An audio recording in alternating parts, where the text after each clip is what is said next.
में आपको फंसना है या नहीं है, ये आपको डिसाइड करना है। बेंगलोर में एक बार एक बहुत बड़ी गैदरिंग थी, हजारों युवाओं की, और हमको भी बुलाया था। और प्रश्नोत्तरी 4-6 लोग बैठे, कॉलेज के प्रोफेसर और वहाँ के ट्रस्टी और मैनेजर, और बावजूद में बाबाजी हमको भी बताया डेकोरेशन के लिए होता है ना, फ्लावर पॉट। तो फिर प्रश्न आ रहे हैं और इसका उत्तर मैं दूंगा, उसका मैं दूंगा। जब माइक सामने आता है ना, तो आदमी को कंट्रोल बड़ा कठिन हो जाता है, इसीलिए इसको माइक कहते हैं, माया का कार्य। एक बार हाथ में आया छूटता नहीं। तो उन्होंने शुरू कर दिया। एक प्रश्न आया, राम जन्मभूमि के बारे में आपका क्या ओपिनियन है? ये प्रश्न तो हमारे स्वामी जी बताएंगे। और चालू होते हैं लोग। तो हमने कहा कि देखो, इस जगत में ऐसे अनेक विषय है कि जिसके बारे में हमको कोई ओपिनियन नहीं। जैसे आदमी ने वेजिटेरियन खाना है कि नॉन वेजिटेरियन खाना है, हमको कोई ओपिनियन नहीं। सुबह जल्दी उठना है या लेट उठना है, हमको कोई ओपिनियन नहीं। तो ऐसे जो अनेक विषय है कि जिसके बारे में हमको कोई ओपिनियन नहीं है। एक विषय ये भी है, राम जन्मभूमि का क्या होगा। We are not compelled to opine on every issue of life. No need. देखो, ये क्यों होता है? क्योंकि हम कुछ सिद्ध करना चाहते हैं। कुछ हमको सिद्ध नहीं करना है, जो चल रहा है बढ़िया चल रहा है। ये करप्शन को लेकर मुझे एक ने पूछा, स्वामी जी ये लोग इतने करप्ट क्यों हैं? हमने कहा तुमको मौका मिलता तुम छोड़ोगे? उनको कहे जा रहे हो, जिनको मौका नहीं मिला वही कहते हैं कि लोग करप्ट है। इनको मिलेगा तो वो भी अपना घी में उंगली डाल के चाट ही लेंगे।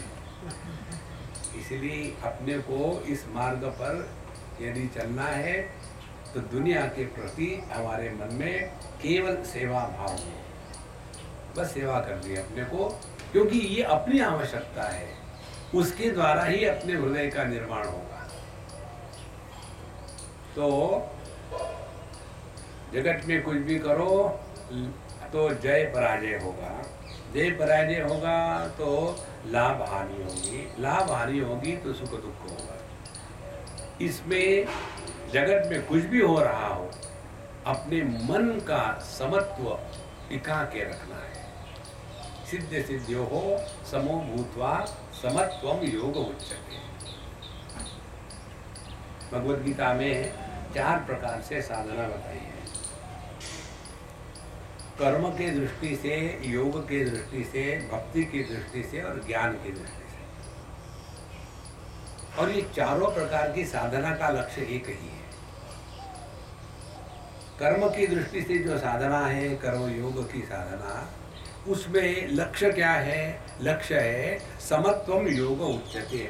मन का समत्व, मन का संतुलन बनाए रखना, यही कर्म योग का सिद्धांत है। बहुत सारे कर्म करना ये कर्म योग नहीं है।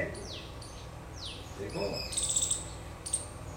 जगत में जो भी कुछ कर रहे हैं उसका प्रभाव अंतःकरण के समत्व पर ना पड़े। फिर योग मार्ग बताया है। योग मार्ग में भी यही बताया है। योग मार्ग में जो लोग समझते हैं ना कि एक जगह बैठ लो, शुचौ देशे प्रतिष्ठाप्य स्थिरमासनमात्मनः नात्युच्युतं नाति नीचं शैलाजिन कुशोत्तरं तत्र एकाग्रं मनः कृत्वा न किंचन विचलितं। ये जो है ना, ये प्रक्रिया है। लेकिन योग का क्या अर्थ है?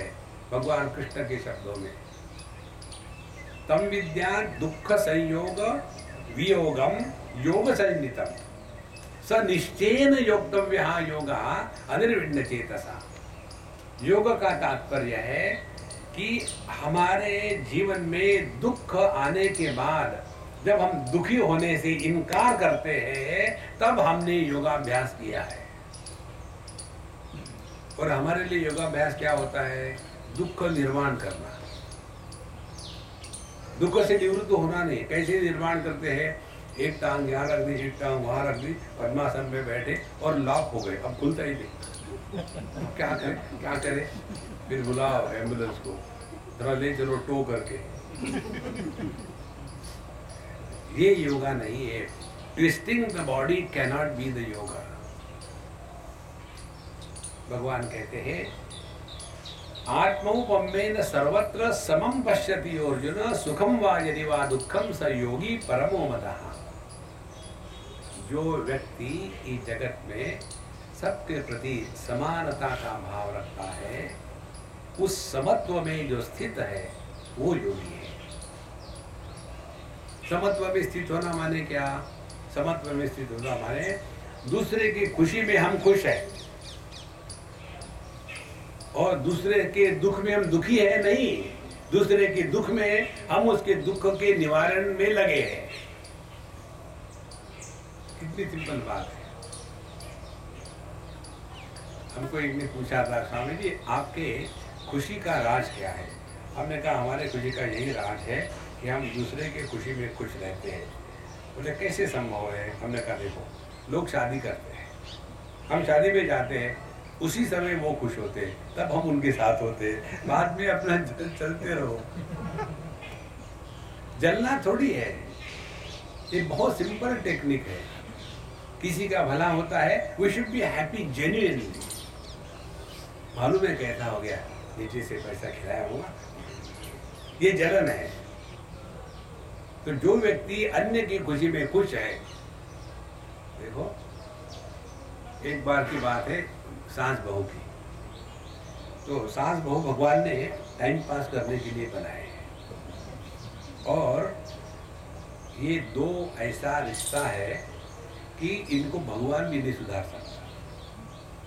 तो ये सास बहू का चक्कर चल रहा था। बेचारा जो लड़का है बहू का और बेचारा जो पति है, सास का लड़का और बहू का पति, ये दोनों के बीच में ये लड़का कटा जा रहा है। ऊपर से मम्मी, नीचे से पत्नी और बीच में बोला राम। तो मुझे उसने पूछा, स्वामी जी मैं क्या करूँ समझ में नहीं आता। हमने कहा बेवकूफ, करना कुछ नहीं है। पत्नी के सामने कहो तो उसको कहो कि तुम्हारे जैसी तो दुनिया में कोई है ही नहीं। उसको क्या पता चलता है इसका अर्थ क्या है?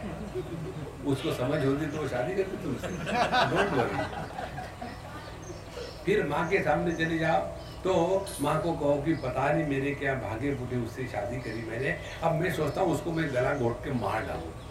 नहीं नहीं बेटा ऐसा मत करना। ठीक है मैं नहीं करूँ।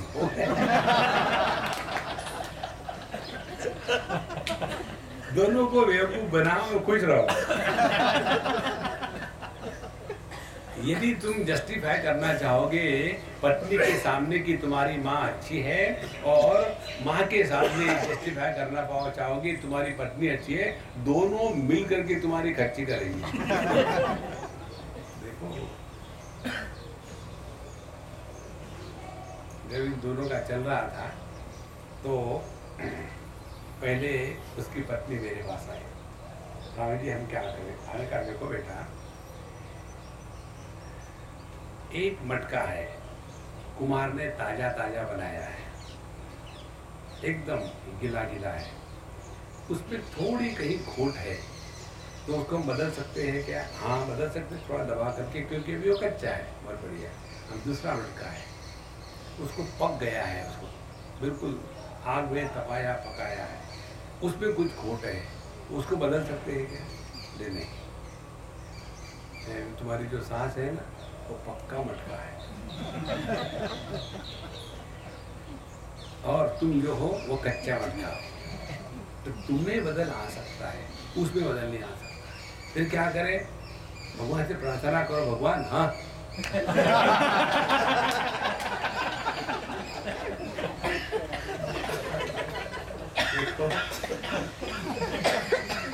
इसी बहाने वो भगवान के पास जाएगी तो सही। और जब भगवान के पास जाता है व्यक्ति तो उसके अंतःकरण से दुर्विचार अपने आप निकल जाते हैं।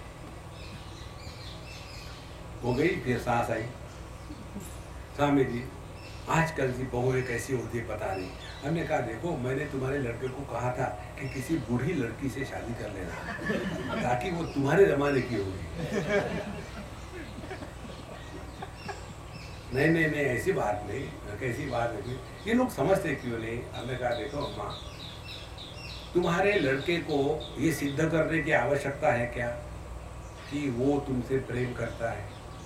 तुम माँ हो ना, जो माँ ये एक्सपेक्ट करती है कि the son should prove I love you, तो वो माँ थोड़ी है। माँ कौन होती है? बच्चे ने मारा तो भी उसके घृणा में माँ बच्चे का प्यार देती है, वो माँ होती है ना। अब तुम उसको परेशान करे जा रही हो। He has to prove that he loves you. Why should he prove? उसको तो उस बेवकूफ के साथ रहना है जिंदगी भर। उसको पहले बेवकूफ बनाने के लिए कहना पड़ता है कि honey you are so sticky sticky. पता नहीं हनी क्यों कहते वाइफ को। तो उसको तो पहले खुश करना है, उसको पहले जीत लेना है, और एक बार वो लाइन में लग गई फिर who cares। देखो, इसीलिए साधना का तात्पर्य अपने आप को बदलना है, लेकिन हम चाहते हैं अन्य को बदलना। अन्य को बदलने वाले सोशल वर्कर होते हैं, एनजीओ चलाने वाले। एनजीओ का मतलब मालूम है? Non godly organisation. तो उसमें लगे रहेंगे। इसीलिए साधना का तात्पर्य इसमें सीमित मत रहना कि हम मंदिर पे जाते हैं, हम मत्था टेकते हैं, भगवान से प्रार्थना करते हैं, जिसका अर्थ हमको मालूम ही नहीं। त्वमेव माता पिता त्वमेव, ये कैसे हो सकता है? भगवान माँ भी है, बाप भी है, क्या हर्माफ्रोडाइट है?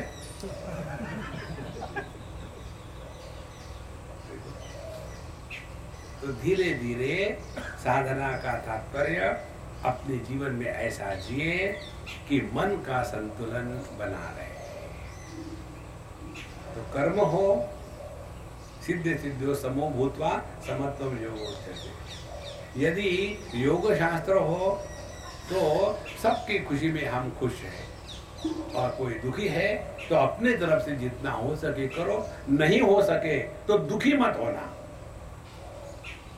Never justify your becoming miserable. देखो, एक बार एक हमारे मित्र, दिल्ली की बात है, हम उनको पापा कहते थे। उस समय हम काफी जवान थे, 20s, और अम्मा को मम्मा कहते थे। तो पापा थे 78 और मम्मा थी 75, और वो मर गई। किसी ने एक को मरना ही है पहले, जो स्मार्ट होते हैं वो पहले मरते हैं, तो वो मर गई। अब उसके पश्चात मुझे मैसेज आया, ऐसे ऐसे हो गया। मैंने कहा कि मैं तो अभी बहुत दूर हूँ, लेकिन जैसे समय मिलेगा मैं आ जाऊँगा। फिर 15 दिन के बाद मैं गया उनके पास।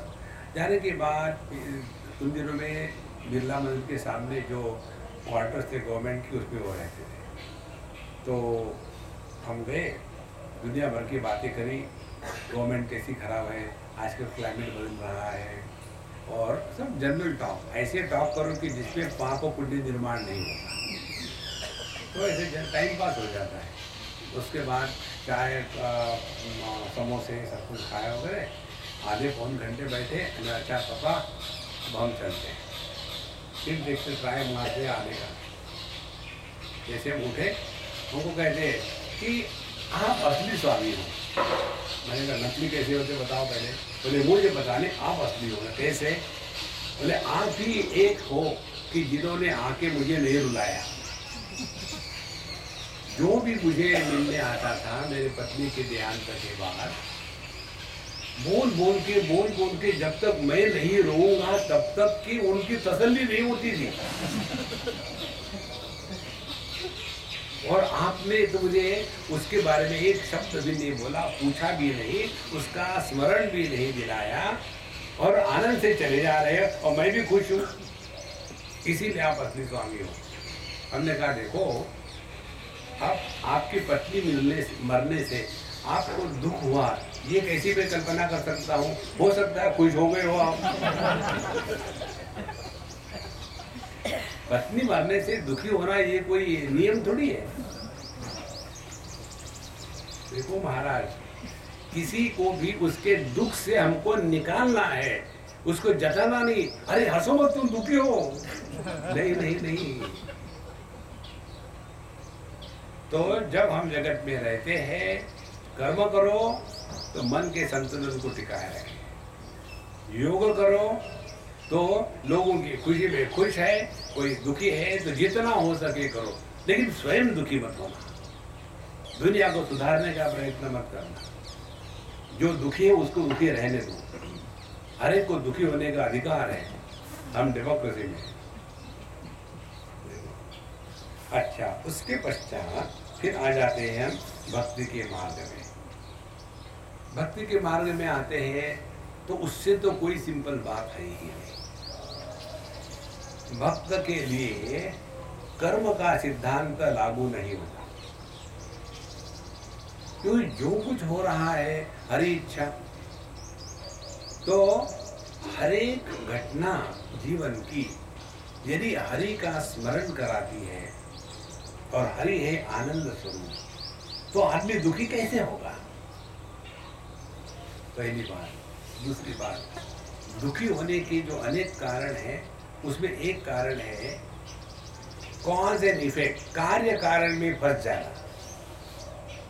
ऐसा क्यों हुआ, इस चक्कर में मत पड़ो, ऐसा हुआ है ना, अब इसको सॉर्ट आउट करो, how we can sort it out. एक हमारे मित्र है अमेरिका में, कैलिफोर्निया में, उनकी लड़की 4वीं 5वीं में थी, अभी वो कॉलेज में जा रही, 5वीं 6वीं में होगी, और उसको क्या वो भरतनाट्यम का रोग आ गया, सब कुछ सीखते, हम भी सीखेंगे, माँ ने पता तुम भी सीखो। अब वो भरतनाट्यम माने क्या, जमीन के ऊपर में अत्याचार, धड़ाधड़ पैर मारते आराम से दिख रहा है, नमस्कार भी हम लोग ऐसा करेंगे, भरतनाट्यम वाले घुमा फिरा करके गुरु गुरु गुरु गुरु गुरु, अरे राम राम, सीधा करो नमस्कार। अब वो बेचारी परेशान लड़की, और ऐसा करते करते उसके पैरों में नीचे से कुछ हो गया, अब बहुत दर्द होने लग गया, इतना दर्द होने लग गया कि वो व्हील चेयर पर स्कूल में जाने लग गई। शी कुड नॉट वॉक, रात भर रोती थी, सब प्रकार के डॉक्टरों में सब कुछ नहीं हुआ। तो घर के बुढ़ाऊ लोग, देखो हम भगवान का इतना करते हैं, हमने किसी का बुरा नहीं किया, ऐसा हमारे बेटी को क्यों हो गया। तो वो जो हमारे मित्र है, रोज सुन सुन के बुढ़ाऊ की बातें, एक दिन उसको गुस्सा आ गया, उसने मुझे बताया, स्वामी जी मैंने घर के सभी दादी नानी माँ को सबको डांट दिया, क्यों, रोज वही रोना धोना। फिर मैंने उनको बताया, देखो जीवन में समस्या आने के बाद उसका हल निकालने की सोचो, ये मत सोचो कि ये क्यों हुआ है, अब ये हुआ है ना, उसको निकल जाओ उसमें से। जैसे समझो अपने घर को समझो आग लग गई, तो हम फायर ब्रिगेड को फोन करते हैं, कैसा फोन करते हैं, हाँ जी गुप्ता जी कैसे चल रहा है, ठीक चल रहा है, कई दिनों से सोच रहे थे कि आपको फोन करें लेकिन मौका नहीं मिल रहा। गुप्ता जी कहेगा क्या हो गया, कुछ नहीं यार, अपने यहाँ थोड़ी आग लग गई है, समय मिल रहा था आया ना, चाय पानी बना देंगे। जब आग लगती है ना, तो आदमी ये भी नहीं कहता कि किसके कारण लगी है, आग को बुझाना है। इसी प्रकार से अपने मन के संतुलन को टिकाए रखना, ये साधना है, तब जाकर के हम चिंतन कर पाएंगे। नॉर्मली हम चिंतन थोड़ी करते हैं, चिंता करते हैं। चिंता करना माने कार्य कारण में फंस जाना, ऐसे क्यों हुआ। वो किशोर कुमार का गाना है ना, क्यों हुआ, कैसे हुआ, कब हुआ, कहाँ हुआ, छोड़ो। देखो, इसीलिए संतो साधना का तात्पर्य कुछ उल्टा सीधा मत कर लेना। जंगल में जाएंगे, गुफा में बैठेंगे, मेडिटेशन करेंगे। एक लड़का हमारे पास आया, तो समय में वहाँ था लोनावाला में, Swami ji I am planning to go to Himalayas in the caves for doing meditation. हमने कहा देखो वहाँ जाने के पहले अपने कार्ला में काफ़ी केव्स है, वहाँ जाके बैठो 2-4 दिन, थोड़ा एक्सपेरिमेंट करो फिर जाना। तो मैंने कहा कि वहाँ के पंडित जी जो है मंदिर उस गुफा के पास, उनको मैं जानता हूँ, तुम चले जाओ। तो वहाँ गया, बताया, बोले हाँ जी रह लो, गुफा में कोई प्रॉब्लम नहीं। अब शाम के 5 बज गए, पंडित जी ने ताला तुला लगा करके मंदिर से नीचे आ गए। अब भगवान अकेले और ये साधक।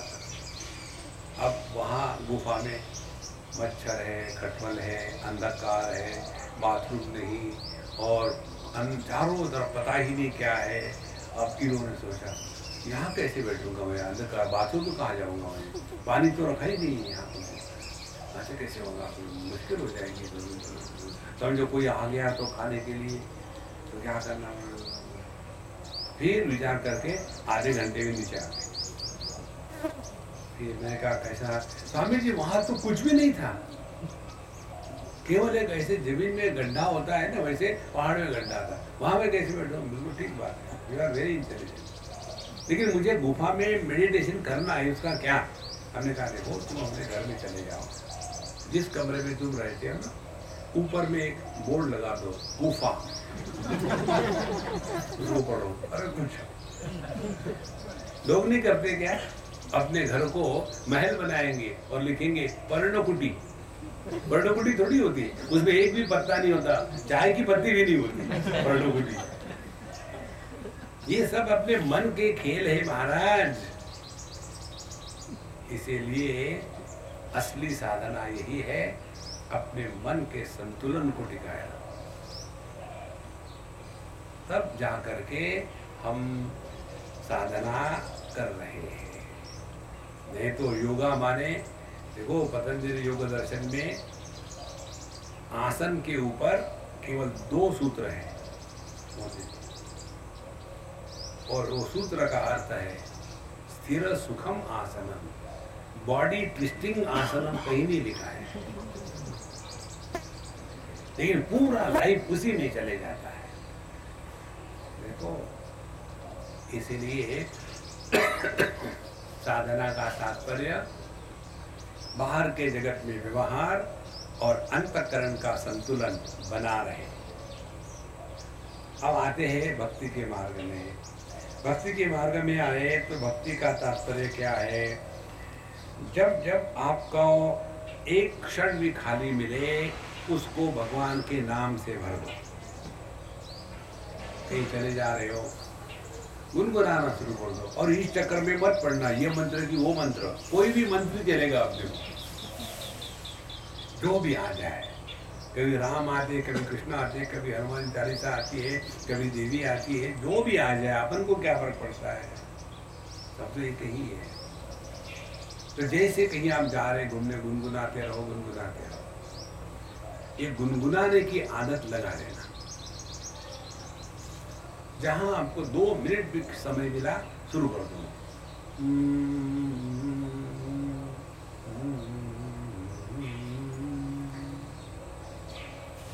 आपका मन अपने आप शांत रहे।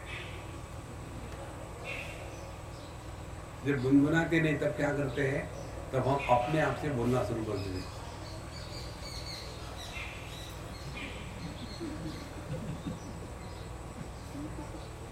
और फिर कहते ये जरा सेंटिमेंटल है। सेंटिमेंटल माने अपने आप से बोलना, लेकिन अन्य व्यक्ति नहीं सुनता, तो उसको सेंटिमेंटल कहते हैं। जब अपने आप से बोलते हैं और अन्य व्यक्ति भी सुनता है, तब उसको मेंटल कहते हैं। तो जैसे सेंटीमीटर के बाद मीटर आता है, उसी प्रकार से ये सेंटिमेंटल लोग जो है ना, ये अल्टीमेटली मेंटल हो जाते हैं। तो भक्ति की साधना क्या है? भक्ति की साधना ये है, अपने आप से बोलना बंद करो और भगवान का नाम स्मरण, कथा कीर्तन, जो भी आपके मन में आवे उसको चलाते रहो, चलाते रहो। उसके लिए एक बड़ी सिंपल बात आवश्यक है। कौन सी बात? अपनी पर्सनल मेमोरी लाइब्रेरी होनी चाहिए।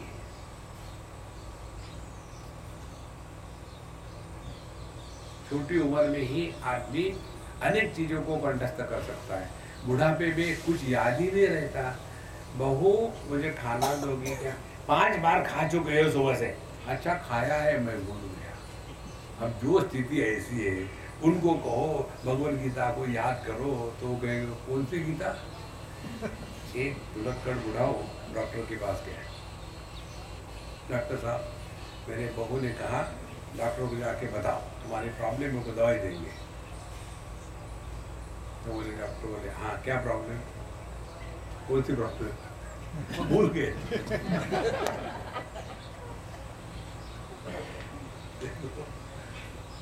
तो अपने मन में कुछ हो, गीता है, उपनिषद है, स्तोत्र है, या कोई भजन कीर्तन है, इस प्रकार से उसको गुनगुनाते रहो, गुनगुनाते रहो, गुनगुनाते रहो।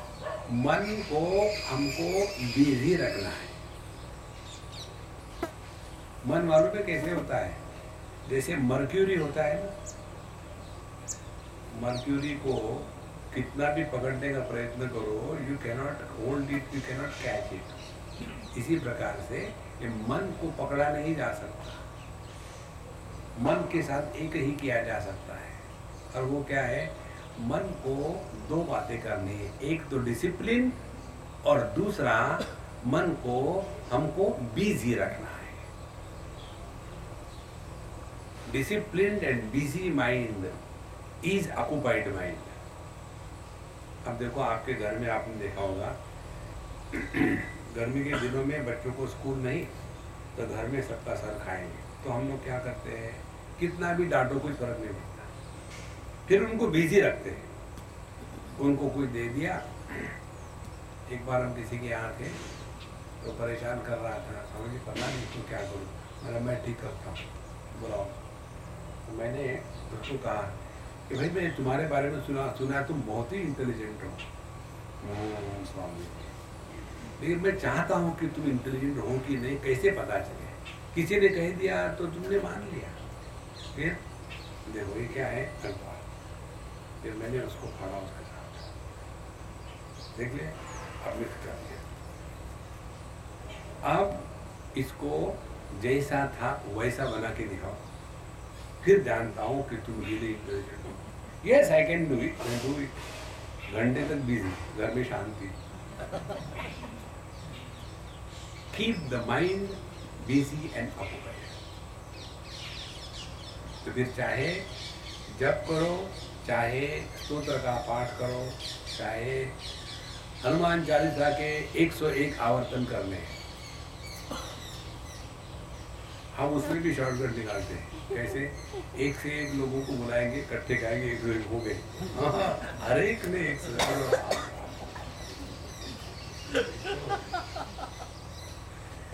इस प्रकार से अपने मन को बिजी रखो, फिर आपका मन परेशान नहीं करेगा। तो भक्ति में आए, तो भक्ति में जिस हृदय में भगवान प्रवेश करते हैं उस हृदय में दुनिया नहीं घुस सकती, और जिस हृदय में दुनिया है वहाँ भगवान प्रवेश नहीं करते। तो भगवान को हृदय में लाने के लिए भक्ति शास्त्र ये बताता है, यज्ञानाम जप यज्ञोस्ति। जितने भी यज्ञ हैं उसमें सर्वश्रेष्ठ यज्ञ भगवान के नाम का जप करना। और हमने आपको जप करने का तरीका बताया था, SMS मत करना, चॉकलेट के जैसा। जैसे चॉकलेट खाते हैं ना, एक एक शब्द बड़ा प्रेम से, ओम नमो भगवते वासुदेवाय। समय का ध्यान रखना है। कितना समय हमारे पास है? 5 मिनट, 10 मिनट, 15 मिनट। गिनती का हमको कोई मतलब नहीं, क्योंकि समस्या समय की है, गिनती की नहीं है। और गिनती की भी समस्या हो जाती है। एक अम्मा ने मुझे पूछा, स्वामी जी कई बार मैं जब करने बैठती हूँ ना, क्या हो जाता है करते करते मुझे याद ही नहीं रहता मुझे इधर जाना है कि उधर जाना है। क्या करूँ? देखो, नहीं तो वो माला अड़ जाती है अंदर में, निकलती नहीं। उस चक्कर से निकल जाओ, और केवल 10 मिनट है तो 10 मिनट एकदम जैसे भगवान का नाम चॉकलेट में डुबोया है और मुख में रखा है, श्री राम।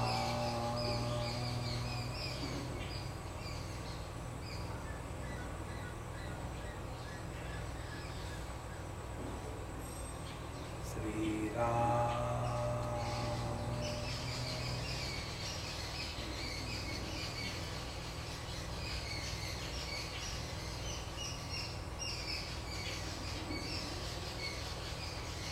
एक क्षण मात्र में हमारा मन चैतन्य हो जाता है, एक क्षण। इस प्रकार से साधना के पक्ष में कर्म, योग और भक्ति में मन की ओर में हमको जोर दिया गया है। अब उसके बाद आता है दूसरा पक्ष, जो है समझदारी का। समझदारी के पक्ष में प्रवेश करने के लिए कोटा सिस्टम अलाउड नहीं है। Reservation for the married people, no. We have to deserve and then only we can enter. Shrimad Bhagavad Gita के 13वें अध्याय में भगवान श्री कृष्ण ने बताया कि मैं तुमको क्षेत्र और क्षेत्रज्ञ के बारे में बताऊंगा। क्षेत्र के बारे में जब उन्होंने बताया, भूमि रापो नलो वायु खम मनो बुद्धिरेव च, और महाभूतान्यहंकारो बुद्धिमा व्यक्तमेव च, सबका सब बता दिया। उसमें कोई क्वालिफिकेशन नहीं पूछी। लेकिन जब तत्व का चिंतन करने की बात आई तो भगवान ने पहले कहा, ये तत्व की बात समझने के लिए 20 पॉइंट फार्मूला बता दिया। 20 गुण यदि तुम में होंगे तो उसके बाद मैं जो बताने जा रहा हूँ वो तुमको समझ में आएगा, और यदि वो गुण नहीं होंगे तो तुमको समझ में नहीं आएगा। और वो सब गुण बताने के पश्चात अमानित्व, अदम्भित्व, अहिंसा, क्षान्तिरार्जवम, आचार्योपासनम, शौचम, स्थैर्यम, आत्मविनिग्रह, 20 पॉइंट बता दिए। उसके पश्चात भगवान कहते हैं, स्नेयम यत् प्रवक्ष्यामि यज्ञात्वामृतम् अश्नुते, अनादिमत् परम ब्रह्म न सत् न असत् उच्यते। अब जो जानने योग्य वस्तु है वो मैं तुमको बताऊंगा कि वह परम ब्रह्म परमात्मा तत्व, उसको ना तो है कहा जा सकता है, ना तो नहीं है कहा जा सकता है। वो सत्ता और अभाव इन दोनों के परे है। अब क्या समझ में आया?